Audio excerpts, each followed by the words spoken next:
Salut à tous et salut à toutes et bienvenue pour un nouvel épisode de Damien parle de film. Damien c'est moi et le film dont nous allons parler aujourd'hui c'est Delphinin Ivan Zero, la première réalisation de Dominique Farrugia, disponible actuellement sur Salto,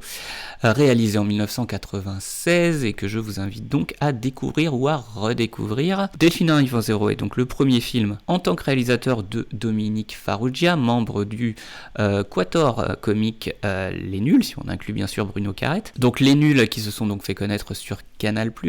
avec leur sketch et qui rencontrent donc le succès au cinéma en 1994 avec La Cité de la Peur, film parodique, comédie désormais devenue culte, réalisé par Alain Berberian, et qui marque le seul film des Nuls à l'heure actuelle au cinéma, et également la séparation du groupe humoristique donc en 1994, et chacun de ses membres part ensuite vers différents horizons, et c'est donc l'occasion pour Dominique Farrugia, qui est plus l'auteur de la bande, qui est donc le moins comédien, et donc qui naturellement va se tourner toujours vers l'écriture, vers la réalisation et plus tard vers la production. Delphinin Ivan Zero, c'est donc sa première réalisation. Ce film, il l'écrit avec Michel Hazanavicius, connu aujourd'hui réalisateur de The Artist, mais à l'époque complètement inconnu. Michel Hazanavicius, en 1996, il est auteur avec Les Nuls. Il est également connu pour avoir écrit et réalisé un film complètement parodique qui s'appelait Le Grand Détournement, qui prenait en fait des extraits des films de la Warner pour en faire une espèce de film un petit peu hybride, une comédie complètement non-sensique, trouvable sur YouTube, puisque du coup ils n'ont plus les droits des extraits choisis des films de la Warner. Pour revenir à Delphinin Ivan Zero, il raconte donc l'histoire de Delphine et Ivan, un jeune couple, et l'idée c'est qu'une caméra, un groupe de télévision les suit donc pendant leur première année de relation. Et comme le titre l'indique,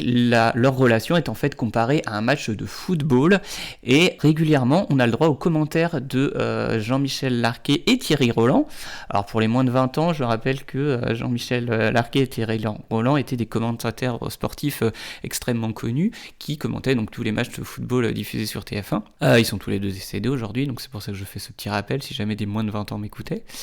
Et on retrouve dans ce film, parce qu'on a Michel Hazanavicius et Dominique Farrugia à l'écriture, et bien complètement l'esprit des Nuls qu'on retrouvait et dans l'émission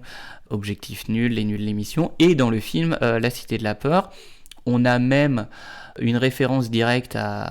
au Nul l'émission, puisqu'on retrouve la fameuse pastille humoristique Régis est un con. Alors pas directement avec Régis est un con, mais il y a un personnage qui s'appelle Régis dans le film pour faire justement référence à Régis est un con. Régis est d'ailleurs interprété par Michel Hazanavicius.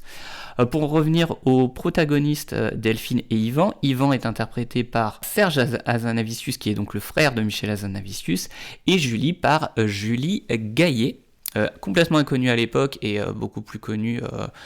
aujourd'hui, surtout pour avoir été la compagne de François Hollande, mais qui a fait quand même pas mal de films, et qui est, si je ne m'abuse, la présidente du festival de Gérard Mer. Donc le film est hautement recommandable pour les fans des Nuls, puisqu'on retrouve donc complètement l'humour et l'esprit des Nuls dans le film, et puis l'idée de vouloir en faire une sorte de faux documentaire avec cette équipe de télévision qui les suit était complètement avant-gardiste à l'époque, ça s'était jamais vu, et pourtant à partir des années 2000 ça va être un petit peu la nouvelle forme de comédie, puisque c'est un procédé qu'on va revoir notamment dans The Office de Ricky Gervais, qui était basé exactement sur le même principe, avec les caméras qui suivent les protagonistes et l'intervention des différents personnages en interview entre chaque séquence, ce qui est complètement montré dans Delphinin Ivan Zero. Ça on va le retrouver, donc je l'ai dit, dans The Office de Ricky Gervais, également dans la version américaine de The Office avec Steve Carell, et aussi dans la sitcom Modern Family, sitcom américaine, et procédé qu'on reverra également pour la première saison uniquement de la série Fais pas ci, fais pas ça, série française également. Donc Delphinin Ivan Zero avait finalement lancé, presque 10 ans avant, une mode qui allait se répandre un petit peu dans la comédie moderne américaine, surtout. Voilà, on retrouve également, puisque j'ai dit qu'on retrouvait l'esprit des nuls, mais on retrouve les membres des nuls, puisque Dominique Farrugia interprète, en plus d'être à la réalisation, Serge, le meilleur ami d'Ivan, et Alain Chabat interprète le frère d'Ivan, et Chantal Lauby interprète un petit rôle, celle de l'ami de la famille. Voilà, donc on retrouve quand même tous les membres dans le film. C'est vraiment un film de potes où Dominique Farrugia a réuni vraiment tous ses amis pour faire voilà, une comédie extrêmement bien écrite, et c'est ce qui fait la force des comédies romantiques réussies, puisque c'est ici une comédie romantique, c'est des dialogues ciselés, des situations drôles extrêmement bien écrites, et là c'est le cas, et puis des seconds rôles extrêmement bien réussis. On pense notamment au personnage de Lionel Abelansky qui est extrêmement drôle, celui d'Alain Chabat également, qui fait donc de Delphinin Ivan Zéro une comédie extrêmement réussie qui était passée pas vraiment inaperçue, mais qui a été un petit peu oubliée avec le temps, d'où ce podcast pour rappeler l'existence de ce film. Le seul petit bémol, c'est que l'idée des caméras qui suivent justement nos héros, c'est pas complètement cohérent, c'est-à-dire que l'idée est pas complètement bien développée, puisque malgré tout, en termes de mise en scène, on a une mise en scène en champ contre champ, sans avoir vraiment complètement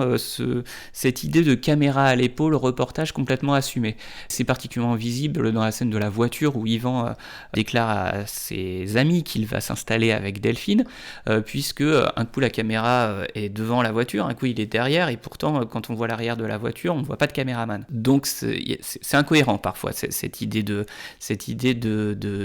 faux reportage. Alors des fois ça marche, on a le droit au caméraman qui pose sa caméra à un moment, et puis ou qui se fait fermer sa porte au nez, donc, et au regard caméra de certains intervenants. Donc on est sur ce côté faux reportage, mais parfois c'est pas assumé, on est pourtant sur une mise en scène classique. C'est la petite incohérence qui reste dans le film. Pour autant, comédie française extrêmement drôle, assez audacieuse justement dans son point de départ, à redécouvrir donc ce premier film de Dominique Farrugia sur Salto, et à noter pour conclure que Dominique Farrugia, dans sa dernière réalisation, qui est donc Sous le même toit avec Gilles Lelouch et Louise Bourgoin, sorti il y a 3 ans je crois, eh bien il redonne à ses protagonistes les prénoms de Delphine et Ivan, en référence bien sûr à Delphinin Ivan Zéro. Eh bien c'est tout pour moi, je vous remercie de m'avoir écouté, je vous dis à très bientôt pour un nouveau podcast de Damien parle de film.